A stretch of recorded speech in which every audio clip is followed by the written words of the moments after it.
Halo Halo Sumatera Sumatera Utara. Utara, Sumatera Utara hari ini sore kembali menjumpai Anda untuk edisi Selasa 23 Agustus 2023. Kali ini bersama kami, saya Lukman Hakim Storus. Dan saya Anissa Redi. Pemirsa, tim redaksi kami telah menghimpun sejumlah informasi aktual seputar Sumatera Utara untuk Anda. Berikut informasi selengkapnya.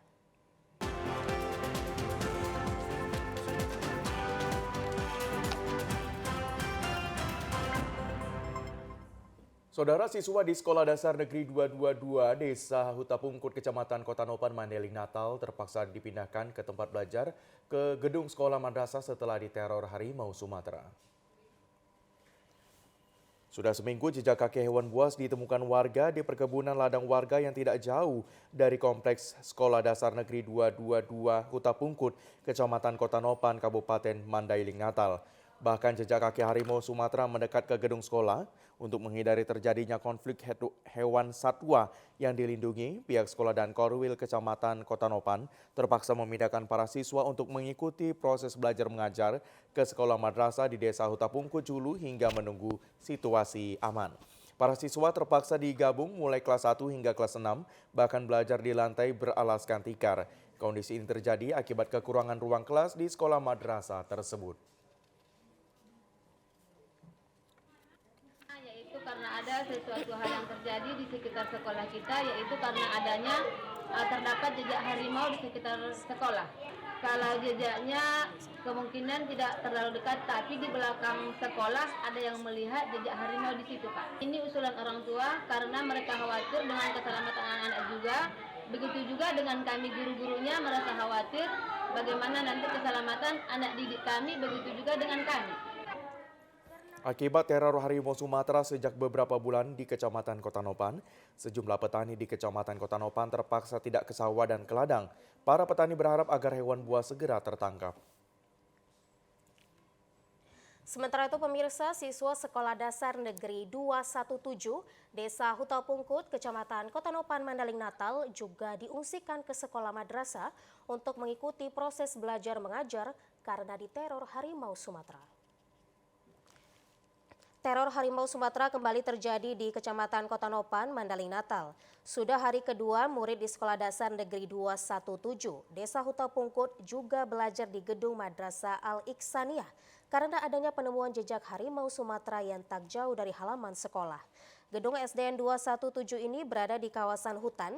Para orang tua, siswa, dan guru khawatir adanya hewan buas karena keamanan siswa dan guru.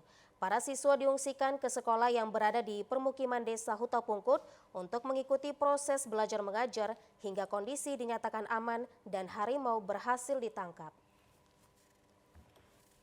Belum memungkinkan ke sana karena ada penampakan jejak harimau di belakang sekolah kami, Pak.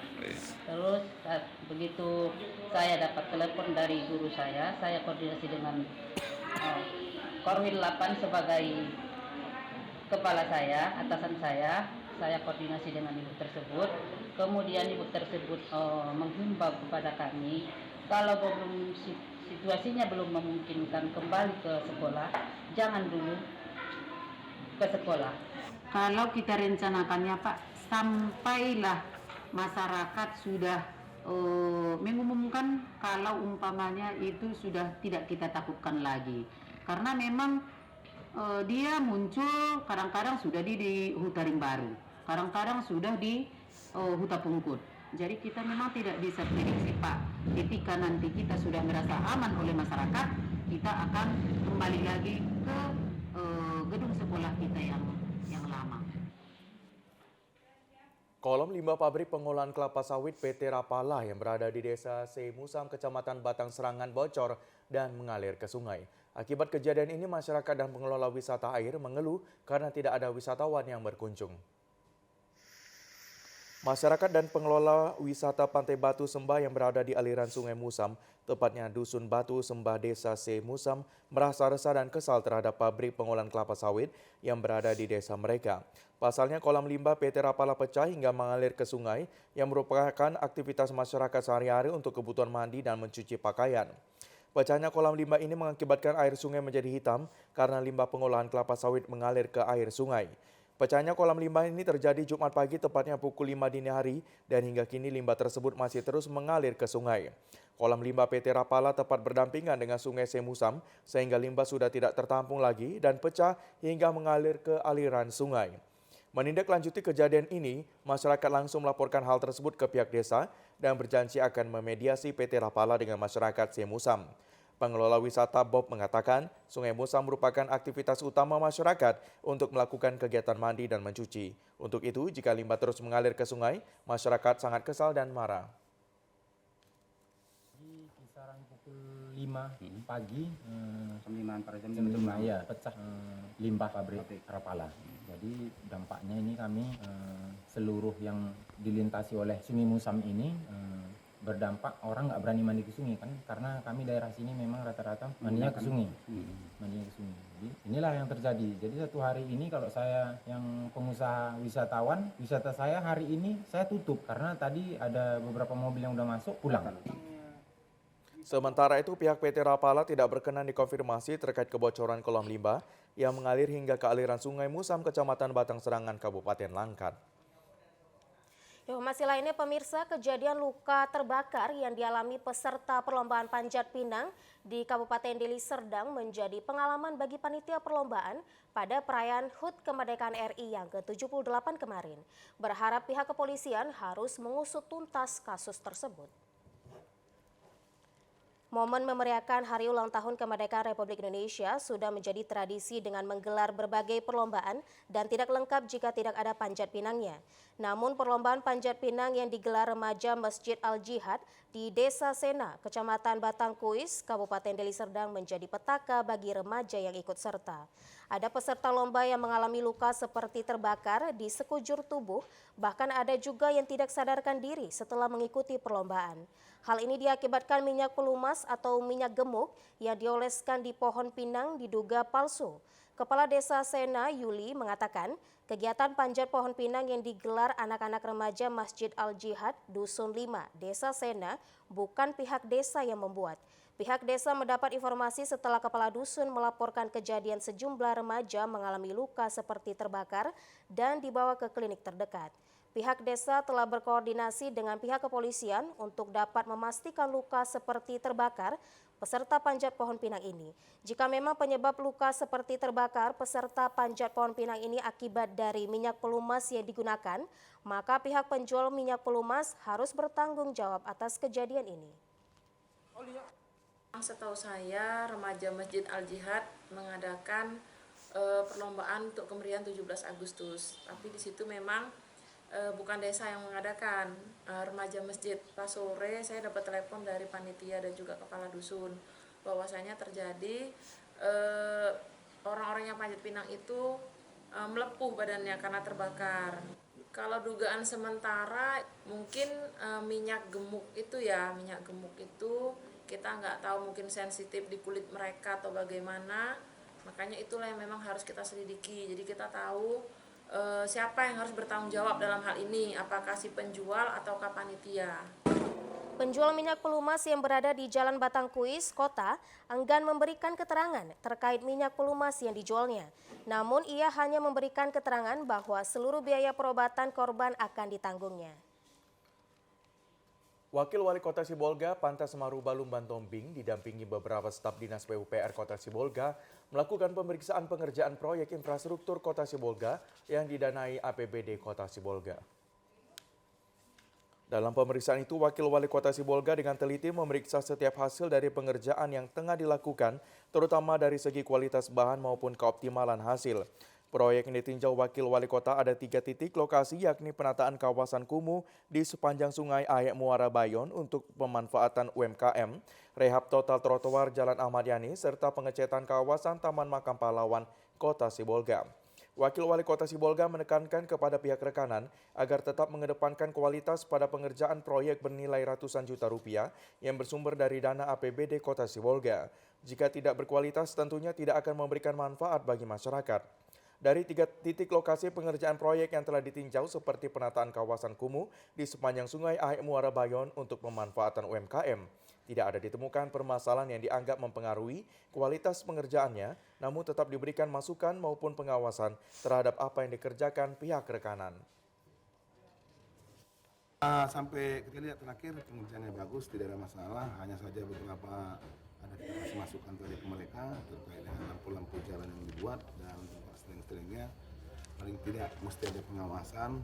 Nah kemudian setelah terima nanti dari PU dinas mana sehingga perawatan tempat tersebut bisa lebih baik. Kemudian yang dimaknai itu ada kemarin komentar dari pimpinan anggota DPRD terkait ketinggian trotoar. Nah, kita sudah disarankan ke PU, ya paling tidak disesuaikan lah sehingga masyarakat di daerah tempat trotoar yang tinggi itu tidak tidak sangkut akibat ketinggian trotoar tersebut.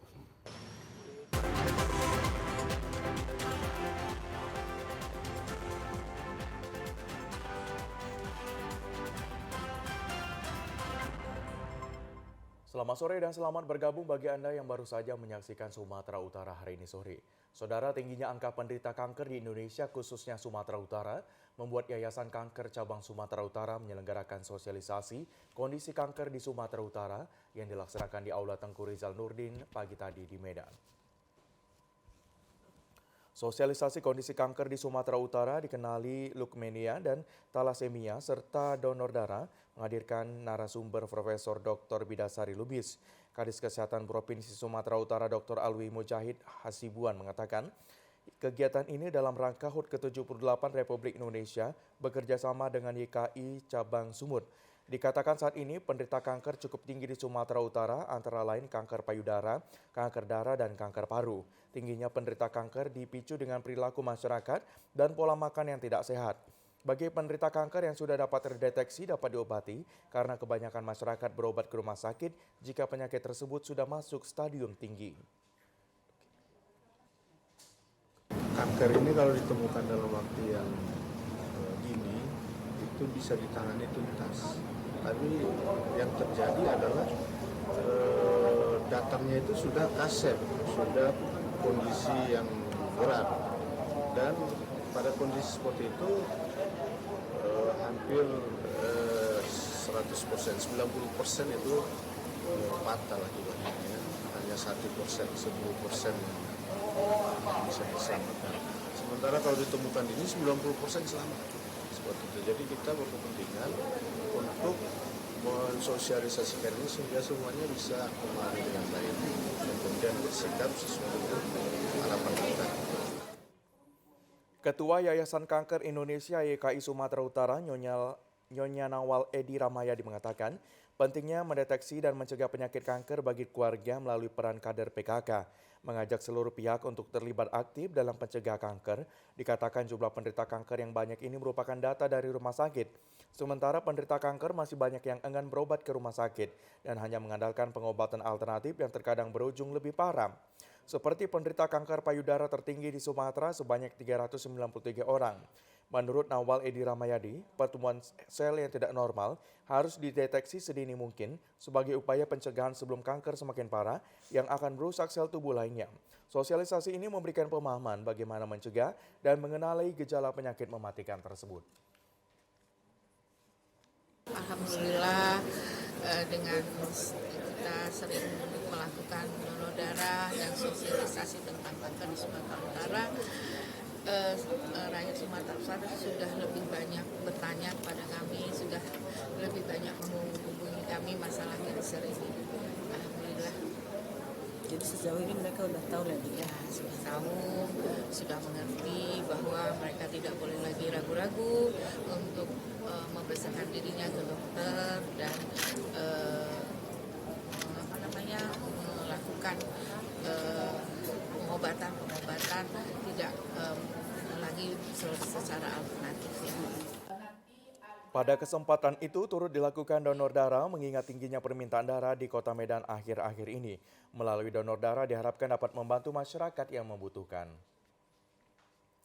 Dalam rangka meningkatkan hubungan kemitraan dan kerjasama Universitas Islam Negeri Sumatera Utara dengan mitra media, dilakukan media gathering di Dusun Kreatif Jalan Besar Deli Tua Biru-Biru, Kabupaten Deli Serdang. Tidak dapat dipungkiri informasi pemberitaan tentang Universitas Islam Negeri Sumatera Utara yang merupakan universitas Islam negeri terbesar di Sumatera Utara dapat diketahui masyarakat luas karena mitra media yang selalu mempublikasikannya. Berbagai informasi selalu disampaikan oleh mitra media UINSU, baik dari pemberitaan media cetak dan elektronik, serta media online merupakan sebuah usaha yang dapat menjadikan UINSU lebih baik dan menjadi universitas yang mendidik mahasiswa yang akan menjadi generasi penerus bangsa Indonesia. Kepala Humas UINSU Medan, Yuni Salma mengatakan, tujuan silaturahmi antar UINSU dan mitra media ini untuk meningkatkan jalinan silaturahmi agar lebih baik lagi. Selain itu, dengan jalinan komunikasi yang sudah terbangun, mitra media lebih meningkatkan citra UINSU kepada publik. Dan mitra media dapat menyajikan berita yang lebih valid dan terverifikasi dengan cara mengkonfirmasi kepada pihak UINSU secara langsung. Kepala Humas UINSU mengapresiasi kerjasama yang telah terbangun selama ini dan setelah kegiatan media gathering yang digelar, seluruh mitra dapat menangkal berita hoax yang dapat merugikan banyak orang. Kita dari media UIN Sumatera Utara melakukan kegiatan media gathering dan outbound. Kami melaksanakan ini bertujuan untuk pertama meningkatkan kemitraan dengan para mitra media UIN Sumatera Utara agar silaturahmi dan kerjasamanya semakin meningkat.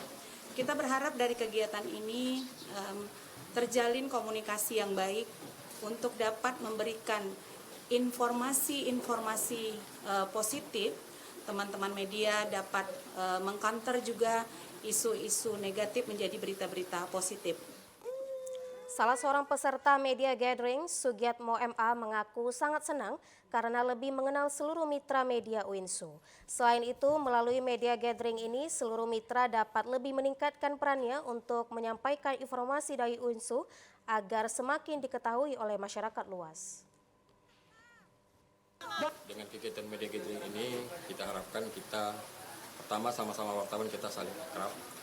Yang kedua, kita yang unit UIN ini, kita bisa memahami tugas-tugas secara lebih mendalam apa yang dilakukan oleh UIN, dan kita wartawan juga punya kewajiban untuk melakukan kontrol sosial.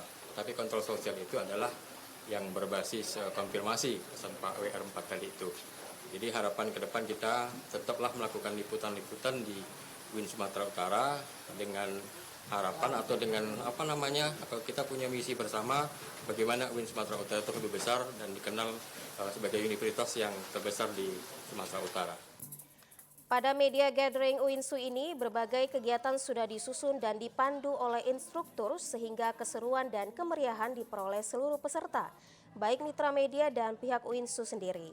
Melalui perlombaan yang dilakukan, setiap peserta lebih memahami makna dari kerjasama yang baik.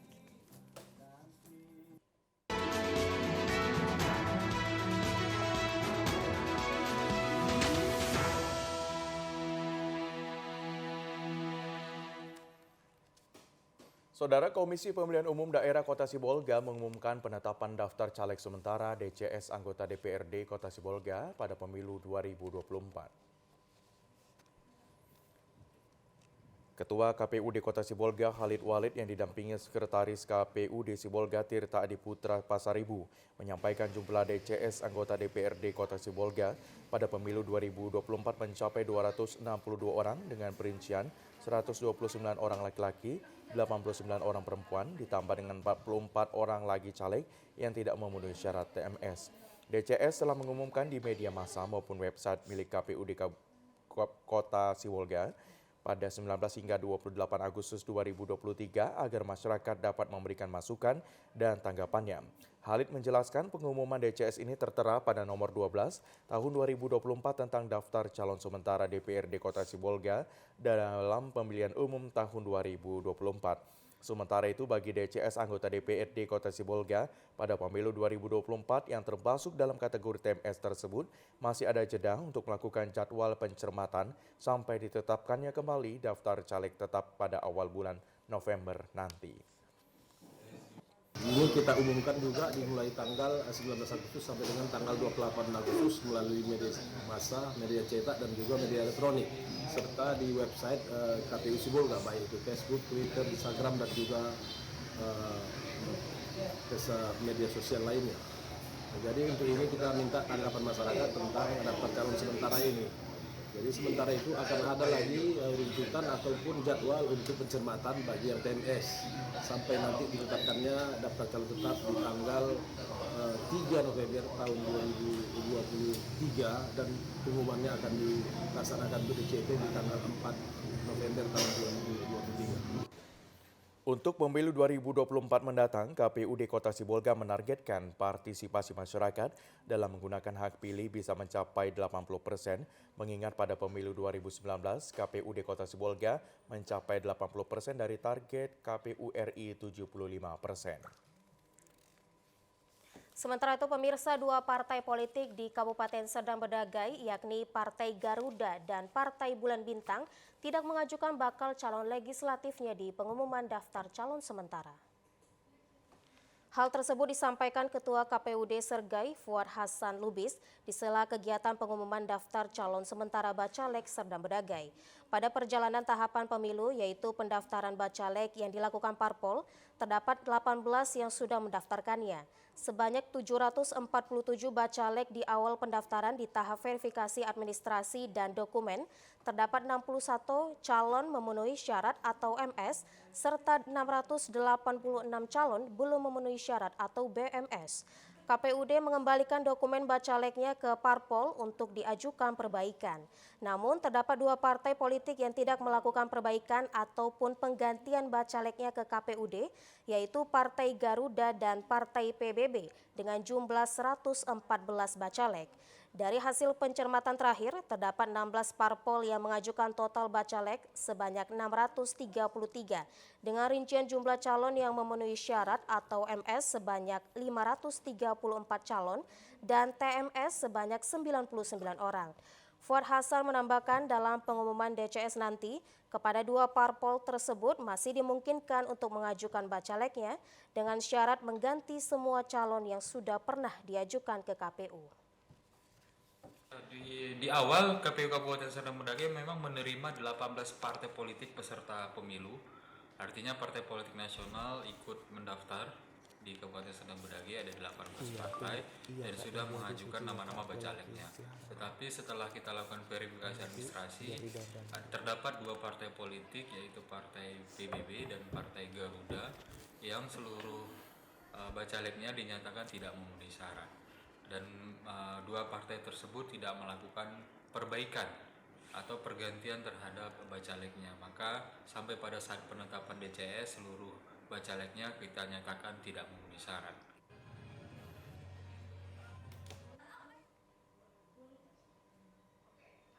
Ya, Saudara, Komisi Pemilihan Umum berupaya pelaksanaan pesta demokrasi di Indonesia berjalan dengan baik, sukses, dan berkualitas, sehingga dibutuhkan peran serta kaum milenial sebagai partisipasi pemilih yang cerdas di tengah perkembangan teknologi saat ini.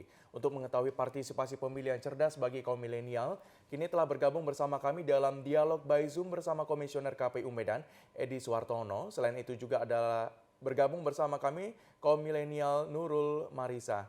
Selamat sore Nurul Marisa dan Bapak Edi Suhartono. Ya, selamat sore.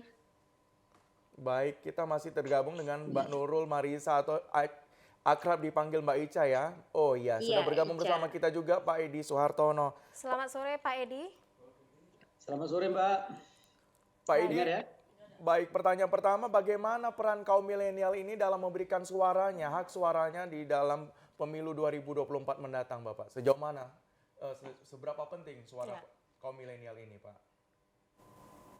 Ya, saya pikir kaum milenial ini cukup penting ya sebagai salah satu segmen yang disasar oleh KPU dalam rangka mensukseskan pesta demokrasi.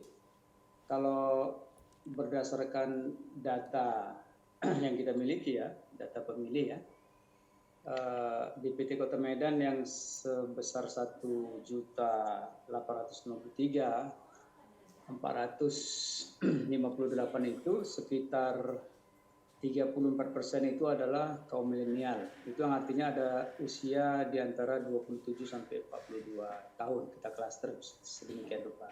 Tapi kalau kita gabung dengan usia Gen Z ya, generasi Z itu yang umur 25 17 ke 26 itu bisa totally bisa menjadi cukup besar ya, jadi bisa 55%. Nah, khusus milenial ini kita cluster di usia itu tadi 27 sampai 42. Oleh karena itu, sebagai salah satu segmen, saya pikir kalangan milenial ini tentunya sangat strategis untuk katakanlah disasar ya oleh kita sebagai penyelenggara untuk memastikan mereka ikut berperan aktif di dalam mensukseskan pesta demokrasi untuk tentunya menjalankan hak pilih mereka. Begitu. Baik, kita beralih ke Mbak Nurul ya sebagai kaum milenial nih Mbak. Menurut Mbak kira-kira bagaimana peranan kaum milenial terutama dalam partisipasi pemilu nanti Mbak? Iya, menurut saya pribadi ya partisipasi kaum milenial ini sangat berperan penting dalam pemilu 2024 nanti. Sebagai generasi yang besar dalam jumlah dan berpengaruh secara sosial juga, pendapat serta partisipasi aktif kaum milenial dapat mempengaruhi arah pemilihan dan keputusan politik ini nanti, Mbak. Iya, lalu Pak Edi tadi sudah mengatakan bahwasanya untuk Gen Z tadi sudah ada 55% ya seperti itu. Jadi sebagai kaum milenial, Mbak Nurul bagaimana tanggapannya? Apakah peranan Gen Z ini juga sepenting peranan kaum milenial seperti itu? Iya, sama pentingnya Mbak. Partisipasi pemilihan milenial dalam pemilu dapat bervariasi tergantung pada berbagai faktor seperti kesadaran politik yang saya rasa, kemudian isu-isu yang relevan bagi mereka, tingkat keterlibatan dari Gen Z juga, dan upaya untuk memobilisasinya Mbak. Baik. Ke Pak Edi, bagaimana upaya dari KPU Sumatera Utara sendiri dalam menggait suara milenial, terutama juga kaum Gen Z ini dalam memberikan hak suaranya di pemilu mendatang, Bapak? KPU Medan, Pak, bukan KPU Sumatera Utara. KPU Medan, baik. Iya, jadi upaya-upaya kita dalam rangka melibatkan kalangan milenial ini sebenarnya sudah kita lakukan tidak hanya pada event menjelang 2024 ini, tapi sebelum-sebelumnya juga pada setiap event pemilu, concern kita salah satu adalah ke segmen milenial ya, dengan cara melibatkan mereka sebagai relawan demokrasi kita, itu kita libatkan untuk sebagai ujung tombak kita untuk menyampaikan informasi kepemiluan. Juga kita tidak tertutup kemungkinan mereka juga terlibat di dalam sebagai penyelenggara, apakah itu PPS, PPK, sepanjang memang memenuhi syarat ya dari segi umur dan seterusnya. Dan banyak peran lain yang memang bisa dimainkan oleh para milenial ini, terutama mereka kan sangat familiar dengan yang namanya teknologi di media sosial ya. Nah, kita berharap ini kan mereka punya komunitas atau peer group lah untuk disampaikan ini dari mulut ke mulut, bahwasanya ini kita lihat ini sangat efektif. Karena sampai hari ini kan kita melihat peran milenial ini sebenarnya erat kaitan dengan misalnya penggunaan media sosial juga. Begitu. Iya, baik Pak Edi.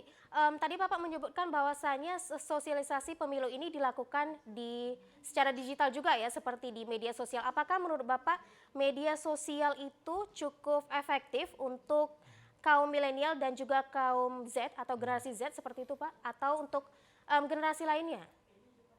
Ya, saya pikir ini kalau kita di KPU kan sebenarnya terkait dengan digitalisasi ini atau penggunaan teknologi dalam rangka mensukseskan tahapan-tahapan termasuk sosialisasi itu adalah sudah tergambar ya secara nyata di dalam misi kita. Jadi ada visi misi KPU itu salah satu misinya itu adalah penggunaan teknologi informasi, dalam hal ini adalah penggunaan media sosial. Nah, generasi milenial atau generasi X, generasi Z dan seterusnya bahkan masyarakat dalam arti luas ini kan sudah tidak bisa lagi lepas dari yang namanya media sosial, terutama kalangan milenial yang kita lihat sehari-hari ini tentunya akrab dengan yang namanya perangkat teknologi tersebut. Oleh karenanya kita berharap ini mereka kan punya komunitas. Ya di dunia maya ini kan sebenarnya kalau kita dulu waktu masih melaksanakan rekrutmen terkait dengan relawan demokrasi, ada segmen yang kita bilang segmen yang namanya segmen netizen. Ya ini para mereka ini kita rekrut adalah kalangan yang masuk kategori milenial ini. Siapa yang disasar adalah kalangan netizen, para pengguna katakanlah media sosial yang menjadi sangat strategis. Kenapa? Karena mereka punya komunitas, punya bahasa sendiri, punya cara sendiri untuk memahami, menyampaikan informasi kepemiluan misalnya ya yang kita berikan. Begitu.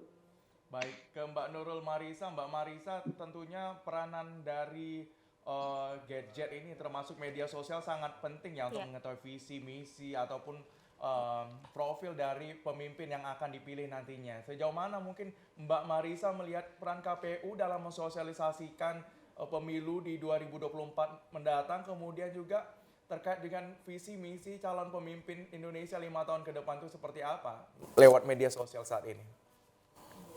Oke, baik. Yang saya lihat sendiri ya, yang memang betul di zaman sekarang ini generasi milenial tuh tidak lepas dari namanya gadget. Pasti kalau misalnya pergi keluar yang dibawa juga gadget kan. Jadi saya juga ngefollow tuh IG KPU Kota Medan. Nah, saya tahu tuh informasi-informasi terkait pemilu 2024 dari Instagramnya KPU Kota Medan. Yang saya rasa cukup aktif ya memberitahu mengenai perkembangan pemilu 2024 nantinya. Kemudian apa tadi Bang pertanyaannya? Kedua. Baik, jadi sangat membantu ya untuk mengenali lebih dekat program-program dari KPU Kota Medan, juga nanti menjelang pemilu 2024 mendatang. Sudah cukup mewakili kah fungsi media sosial ini untuk mewakili suara yang akan diberikan nantinya? Sudah Bang, sudah. Itulah saya kan karena aktif di media sosial dari basis Instagram, mungkin dari website juga. Jadi saya rasa udah cukup dari KPU-nya sendiri untuk menyampaikan perkembangan mengenai pemilu di 2024 nanti. Iya, baik Mbak Nurul. Tadi Mbak menceritakan bahwasannya Mbak juga memfollow Instagramnya KPU Medan ya. Apakah menurut Mbak kira-kira media sosial Instagram saja yang berperan penting atau efektif? Apakah mungkin Facebook ataupun TikTok juga bisa menjaring anak-anak muda dalam sosialisasi pemilu ini, Mbak? Saya rasa dari TikTok ya juga perlu dijaring anak-anak generasi milenial sendiri. Saya juga punya aplikasi TikTok. Di situ saya juga lihat dari banyak calon-calon pilpres yang juga udah mulai aktif nih di media sosial saya lihat. Jadi dari situ saya bisa tahu nih gimana karakter dari calon pilpres nantinya dari media sosial tersebut, Mbak. Baik, Mbak. Baik.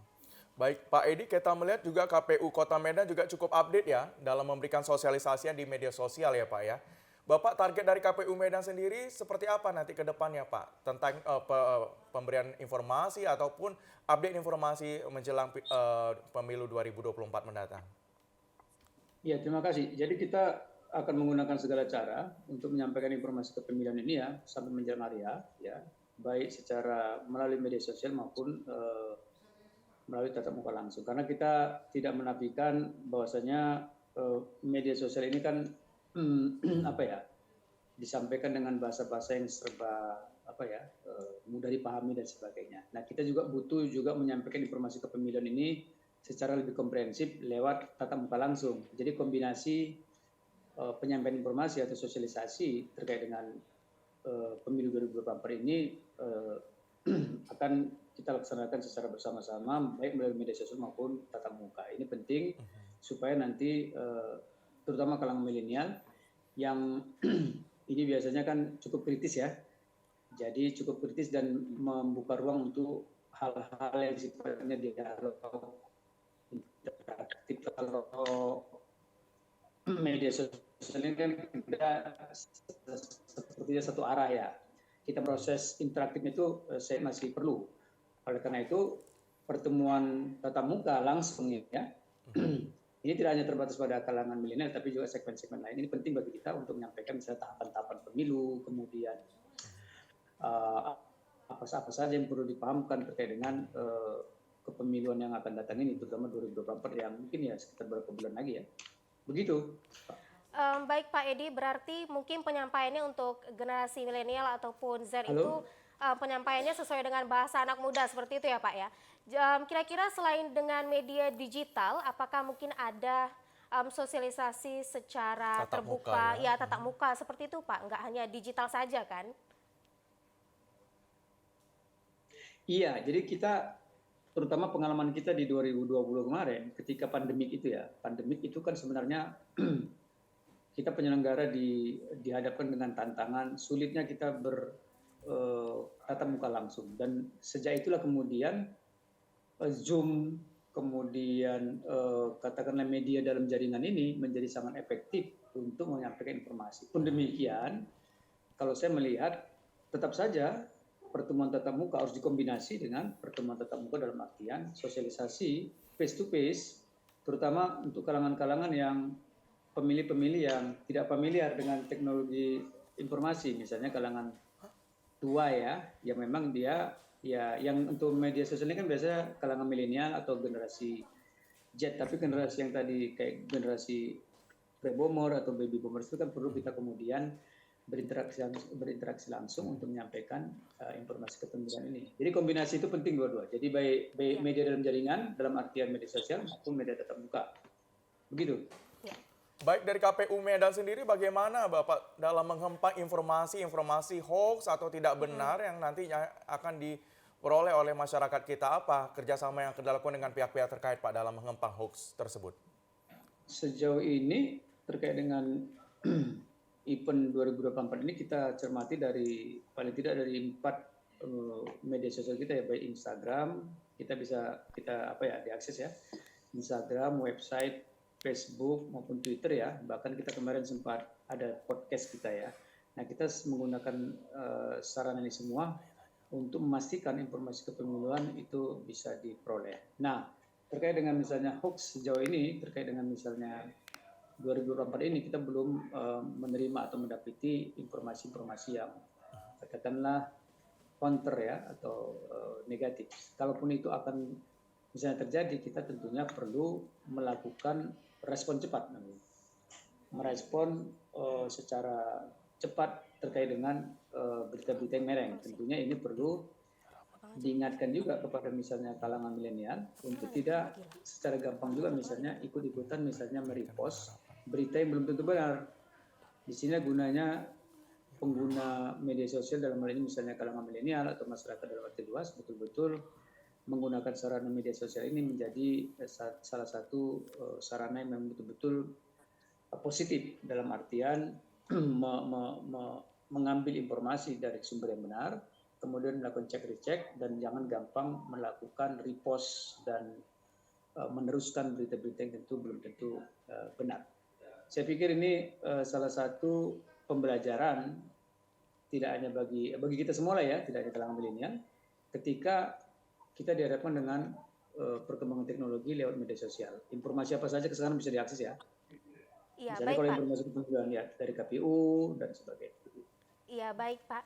Untuk kedua narasumber hari ini, bagaimana kira-kira harapannya agar proses sosialisasi ini bisa berjalan lancar ya, dan informasi juga bisa diterima oleh seluruh masyarakat, baik dari generasi Z, milenial, dan sebagainya. Kepada Pak Edi, silakan terlebih dahulu secara singkat saja Pak. Ya, saya pikir karena stressingnya ini pada kalangan milenial, saya pikir para milenial bisa menjadi garda terdepan untuk menginfluence atau memberikan pengaruh, memotivasi komunitasnya, baik di lingkungan sekolah atau di lingkungan komunitasnya, lingkungan peer grupnya maupun di lingkungan masyarakat dan seterusnya. Saya pikir ini fungsi strategis atau peran strategis dari kalangan milenial. Itu saja. Iya, baik. Bagaimana tanggapannya Mbak Nurul? Ya, harapan saya yang mewakili kaum milenial, agar kaum milenial itu terlibat secara aktif dalam proses pemilu, baik dengan memberikan suara maupun terlibat dalam kampanye politik juga. Partisipasi aktif akan memberikan pengaruh yang lebih besar dalam menentukan masa depan negara. Jadi kalau bukan kita yang bergerak, siapa lagi? Kan kita yang akan meneruskan, kamilah yang generasi milenial ini akan meneruskan nanti ke depannya. Gitu Mbak. Baik, terima kasih Pak Edi Suartono, Komisioner KPU Medan, dan Ica Marisa, kaum milenial. Selamat menjalankan aktivitas kembali. Sampai jumpa di lain waktu, Bapak. Terima kasih telah bergabung bersama kami. Selamat sore. Sama Mbak Suri. Sama-sama, selamat sore. Selamat sore. Kami akan segera kembali usai jeda pariwara berikut ini. Tetaplah bersama kami di Sumatera Utara hari ini sore.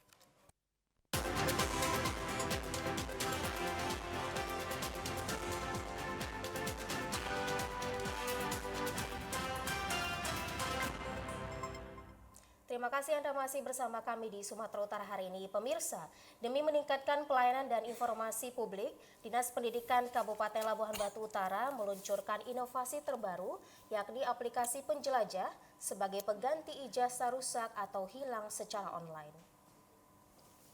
Aplikasi ini diluncurkan berdasarkan banyaknya laporan dari warga terkait masalah ijazah rusak dan hilang.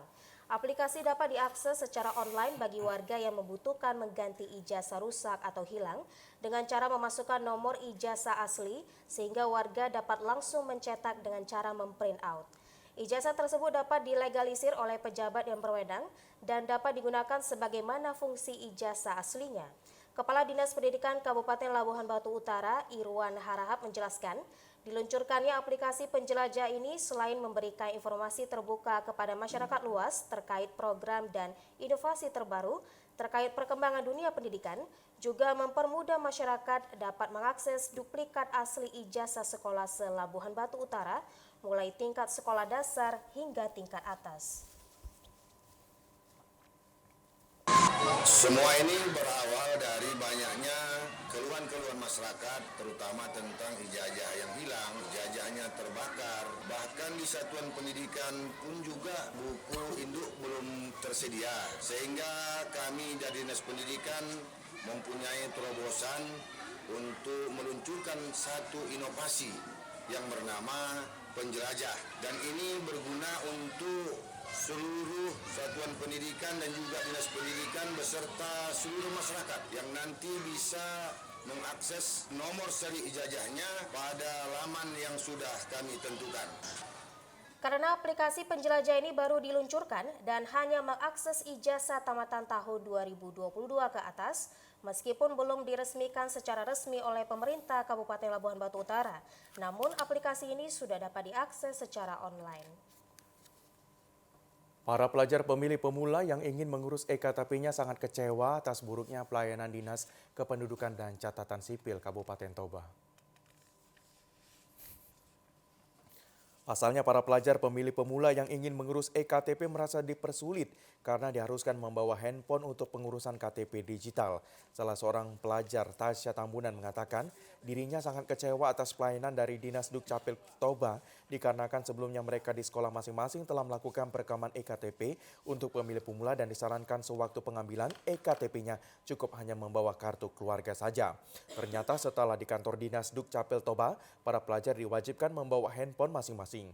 Tasya sangat kesal selama 2 hari tidak dilayani dengan baik oleh petugas Dinas Dukcapil Toba dikarenakan tidak membawa handphone dari rumah, padahal di sekolah tidak diperbolehkan membawa handphone. Sementara itu waktu untuk mengurus EKTP hanya sewaktu pulang sekolah. Tasya berharap bahwa Dinas Dukcapil Toba tidak begitu kaku dengan pengurusan EKTP saat ini. Para pelajar dipaksakan menggunakan KTP digital, padahal KTP digital belum sepenuhnya digunakan dalam pengurusan administrasi.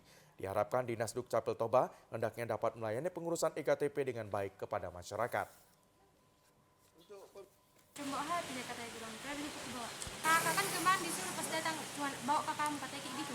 Datang lagi, gak usah kakak, hati katanya. Duit ya, kemarin dari awal dibilang hanya bawa bawa kakak. Bawa kakak. Udah direkam di sekolah kemarin. Udah direkam. Tidak minta gimana kira-kira pelayanan di sini? Dibilang lagi harus bawa apanya? Bawa HP pas datang. Bertele-tele gitu ya. Jadi udah berapa hari adik kesini? Ini kedua kali. Sementara itu, Kepala Dinas Kependudukan dan Catatan Sipil Bonar Butar-Butar ketika dikonfirmasi belum bisa memberikan keterangan. Pemirsa, berikut informasi perakiraan cuaca di sejumlah daerah di Sumatera Utara dari Badan Meteorologi, Klimatologi, dan Geofisika Wilayah 1 Medan berlaku pada esok, Kamis 24 Agustus 2023. Halo Sobat BMKG, Senang sekali dapat menyapa sobat semua. Bersama saya Putri Diana, Perakirawan Cuaca Balai Besar MKG Wilayah 1 Medan, yang akan menyampaikan informasi perakiraan cuaca dan hotspot untuk wilayah Sumatera Utara untuk Kamis 24 Agustus 2023. Pada pagi hari cuaca diperkirakan berawan untuk wilayah Sumatera Utara. Untuk siang hingga sore hari berpotensi hujan ringan hingga lebat di sebagian besar wilayah Sumatera Utara, di mana potensi hujan lebat dapat terjadi di wilayah Langkat, Karo, Deli Serdang, Dairi, Pak-Pak Barat, dan sekitarnya. Sedangkan untuk malam hari diperkirakan berpotensi hujan sedang hingga lebat di sebagian besar wilayah Sumatera Utara, di mana hujan lebat dapat terjadi di wilayah Karo, Samosir, Pak-Pak Barat, Dairi, Medan, Binjai, Deli Serdang, Langkat, dan sekitarnya. Serta untuk dini hari diperkirakan berawan di wilayah Sumatera Utara. Suhu udara berkisar 16 hingga 33 derajat Celcius, dengan kelembapan udara berkisar 60 hingga 98%. Angin bertiup dari arah tenggara hingga barat daya, dengan kecepatan 10 hingga 30 km per jam. Titik panas atau hotspot di wilayah Sumatera Utara terpantau pada tanggal 22 Agustus 2023, terdapat 4 titik, yaitu 1 titik di Padang Lawas Utara, 1 titik di Padang Lawas, serta 2 titik di Labuhan Batu. Untuk seluruh masyarakat, kami himbau untuk tetap waspada terhadap potensi hujan dengan intensitas lebat disertai dengan petir dan angin kencang di wilayah lereng barat, lereng timur, pegunungan yang dapat berpotensi menyebabkan bencana hidrometeorologis. Demikian informasi yang dapat kami sampaikan. Semoga bermanfaat. Terima kasih dan sampai jumpa. Warga Kota Tebing Tinggi berbondong-bondong membeli beras murah di pasar pengendalian harga yang digelar di Lapangan Merdeka, Kota Tebing Tinggi. Pasar pengendalian harga merupakan kerjasama Dinas Perdagangan Koperasi dan UKM pemerintah Kota Tebing Tinggi dengan Perum Bulog. Penjabat Wali Kota Tebing Tinggi Syarmadani mengatakan pasar pengendalian harga digelar untuk mengatasi kenaikan harga beras di pasar akibat dampak El Nino. Beberapa waktu ini telah terjadi kenaikan harga beras akibat adanya El Nino atau kemarau panjang, sehingga pemerintah setempat melaksanakan kebijakan agar warga dapat mendapatkan beras dengan harga yang terjangkau. Kegiatan hari ini terkait dengan pasar pengendalian harga. Kita sama-sama maklum bahwa beberapa waktu ini terjadi kenaikan harga beras, khususnya beras medium, akibat dari dampak El Nino atau kemarau panjang. Sehingga kita melakukan langkah kebijakan supaya masyarakat tetap bisa mengakses beras dengan harga yang wajar. Di pasar pengendalian harga, beras kualitas medium dijual Rp45.000 per karung berisi 5 kg beras. Sementara beras dengan kualitas yang sama di pasar dijual Rp61.000 per 5 kg. Pasar pengendalian harga beras ini disambut antusias warga. Akibatnya beras sebanyak 10 ton tersebut ludes diborong warga dalam waktu 1 jam saja. Rencananya pasar pengendalian harga akan digelar selama 2 hari dan akan diperpanjang jika permintaan masih tinggi. Informasi tadi mengakhiri jumpa kita di Sumatera Utara hari ini. Mewakili kerabat kerja yang bertugas, saya Lukman Hakim Storus. Dan saya Anissa Redi. Selamat sore dan sampai jumpa.